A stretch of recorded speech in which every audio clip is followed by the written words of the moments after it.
আসসালামু আলাইকুম সবাইকে ওয়েলকাম করছি আমার নতুন আরও একটি ডেইলি লাইফ ব্লগে। এই ব্লগটা ছিল মেনলি ঘোরাঘুরি, খাওয়া দাওয়া, স্ট্রিট ফুড ট্রাই করা। বেসিক্যালি ঢাকা শহরেতে এখন ম্যাক্সিমাম রোডে মানে যেখানে যেখানে ওয়াকিং রোড সাইডগুলো আছে অর্থাৎ ফুটপাত আর মোটামুটি কিছু একটা দেখাশোনা করা যায়, সেটা হোক কোনো অফিস, হোক কোনো স্কুল কলেজ, যেটাই হোক সব কিছুর সামনেই কিন্তু এখন স্ট্রিট ফুড পাওয়া যায়। তো সংসদ ভবনের গেটের সামনেই নামলাম, যেহেতু ফার্ম গেটের ওই পাশ দিয়ে এসেছি। তো গেটের সামনে প্রথমেই এই ভাইরাল যে ফ্রেশ জুসের দোকানটা, এটা পেয়ে গেলাম। সো এই দোকানে অনেক ধরনের ফ্রেশ জুস ছিল। তো আমার হাজব্যান্ড ওর জন্য নিল একটা পাইনঅ্যাপেল, যেটা ফার্স্টেই দেখালাম, আর আমি নিলাম একটা ড্রাগন। এটা একদমই র ফ্রুট ওরা ব্লেন্ডারে মানে জুস করে নিয়ে এসেছে, জাস্ট এটার সাথে কোনো কিছুই মিক্সড করে নাই। তারপর অনেক ধরনের এখানে জুয়েলারি শপও ছিল। এখানে হাঁটতে হাঁটতে পেয়ে গেলাম পাহাড়িদের যে বিখ্যাত একটা খাবার, এখন ঢাকা শহরে অনেক বেশি চলছে, পাহাড়ি মুন্ডি, সেই সাথে বাঁশকরোল। এগুলার একটা দোকান, একটা না এগুলা দুইটা দোকান আমার চোখে পড়লো বেসিক্যালি। তো প্রথমে আমি যে দোকানটা পেয়েছি, দুইটা না সরি তিনটা দোকান, হ্যাঁ।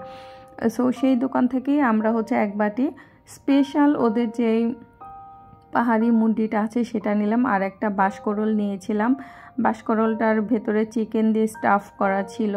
আর মুন্ডিটা তো স্যুপ নুডলসের মতো, মানে এমনিতে আমরা যে কোকোলা স্টিক নুডলসটা খাই ওইটার মতোই, জাস্ট আরও বেশি চিকন, সেমাইয়ের মতো। আর ওইটার সাথে জাস্ট চিকেন আর ডিম সেদ্ধ করা, সেই সাথে উপরে চিংড়ি শুটকি দিয়ে পেঁয়াজ বাগার দিয়ে দিয়েছে, ব্যাস এটাই।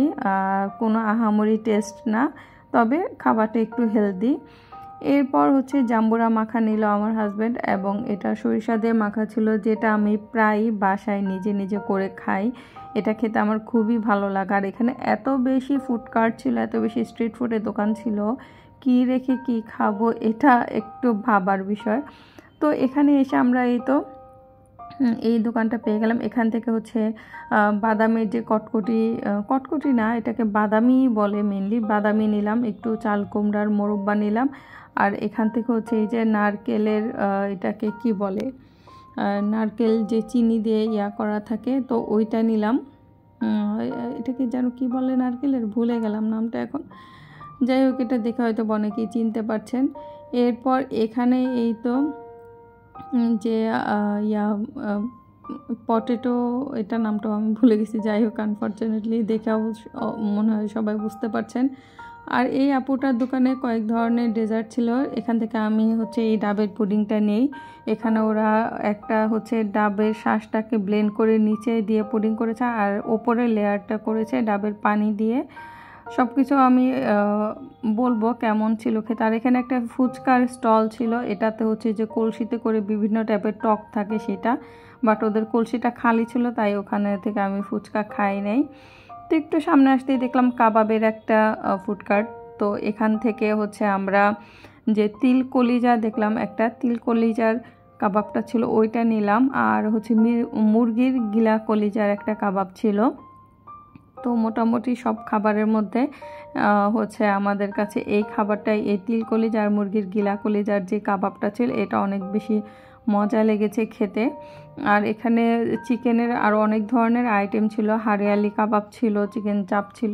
তো মানে যেগুলো মোটামুটি খাওয়া হয় সব সময়, ওগুলো আর খাই নাই। তো এখানে এই যে তিল কলিজার গিলা কলিজার যে কাবাবটা ছিল, এটাই ভালো লেগেছে। আর এখানে সংসদ ভবনের অপোজিটেই ছিল দোকানটা। আর নিচে দেখেন ড্রেনের মতো যে একটা লাইন, ওইখানে বসে অনেক কাপলরা বসেছিল এই মশা টশার মধ্যে, ওইখানে বসে কি মজা পায় জানি না। তো এখানে দেখলেন একটা ভাইরাল কেকের দোকান, এখানে ছিল মোমোর দোকান, মানে অনেক কিছু ছিল। এই যে ভাইরাল কেকের দোকানটা দেখিয়ে দিলাম আবার, মানে আগার মতো এখানে প্রায় 8 থেকে 10টা আমি কেকের দোকান পেলাম।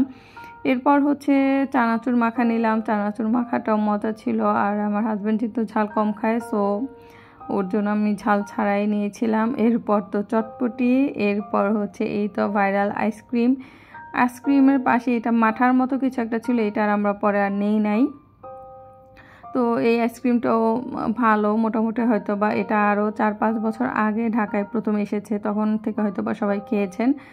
আর ফাইনালি যাওয়ার সময় হচ্ছে আমরা এই ভাইরাল কেক নিয়ে যাচ্ছি। এখানে একটা আপু তার মা আর খালাকে নিয়ে বসেছিল, ওখান থেকে আমরা স্ট্রবেরি আর অরেঞ্জ ফ্লেভারের 2 পিস নিয়েছি। আর এখানে এই আপুটার থেকে আমরা রসমালাই নিয়েছিলাম কেক। সবগুলোই খেতে কেমন একটু পরে আমি ভিডিও লাস্টের দিকে বলবো, কারণ এগুলো আর ওইখানে দাঁড়ায় খাইনি, পেটে জায়গা ছিল না, তাই বাসায় এসে ট্রাই করছি। আর বাসার সবাইও ভাইরাল কেক যেহেতু সবাই ট্রাই করার জন্য একটু এক্সাইটেড ছিল। আর এই দিকে যাওয়ার সময় আমার হাজব্যান্ড হচ্ছে এখানে কি বলে এগুলোকে সোডা বলে, সোডা ওয়াটার, এটা খাবে। সো এখানে দাঁড়াইলাম, এখানে দাঁড়িয়ে এটা খেয়ে আমরা দেন বাসায় চলে গিয়েছিলাম। আর মোটামুটি পেট অনেক কিছুই খাওয়া হয়েছিল সন্ধ্যার খাবার হিসেবে, পেটটা মোটামুটি ফুলে হয়ে গিয়েছিল। তো আপনারা যারা সংসদ ভবনের আশেপাশে আছেন চাইলে কিন্তু এখানে ঘুরে যেতে পারেন, অল্প টাকায় অনেক কিছু খেতে পারবেন। আর অনেক মোটামুটি ভালো লাগে, তবে অনেক বেশি ভিড়। গতকাল যেহেতু শুক্রবারে গিয়েছিলাম আমরা, তো অনেক বেশি ক্রাউড ছিল। অন্যান্য দিনে আই হোপ যে এত বেশি ক্রাউড থাকবে না। তো বাসায় এসে সবাই মিলে এই 3টা স্লাইস কেক থেকে ট্রাই করলাম।